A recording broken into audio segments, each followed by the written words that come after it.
పాలకుల పాలనలో మన రాష్ట్ర ప్రజలు పడుతున్న కష్టాలను చూసి కనీసం తిండి దొరకక కూడా చేస్తుంటే అప్పుడు ఉద్యమం స్టార్ట్ చేశాడు కేసీఆర్ గారు.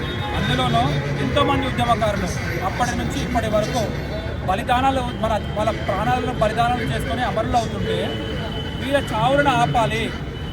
ఎంత చేసినా తెలంగాణ రావట్లేదు.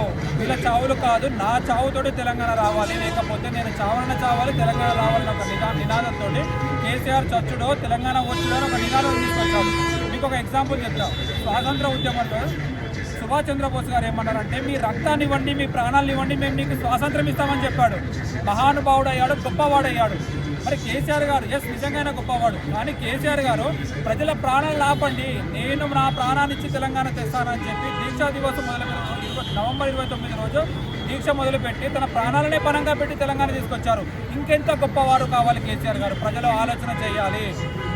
తెలంగాణ ప్రజల ప్రాణాలను కాపాడడానికి దీక్ష చేశాడు, కానీ తన అధికారం కోసమో ఇంకేదో కోసమో కేసీఆర్ గారు దీక్ష చేయలేదు. కాంగ్రెస్ నాయకులు, బీజేపీ నాయకులు అంటూ ఉన్నారు, ఎక్కడున్నారు కేసీఆర్ గారు ఉద్యమ టైంలో అని చెప్పి. అదే చిదంబరం గారు డిసెంబర్ 9 రోజు వచ్చి ప్రకటన చేశారంటే కేసీఆర్ గారు దీక్ష చేస్తానే కదా, కేసీఆర్ గారు అమరనాథ్ నిరాహార దీక్షకు భయపడే కదా, గచ్చిన వరకే కదా ఆ రోజు డిసెంబర్ 9 రోజు ప్రకటన చేసింది.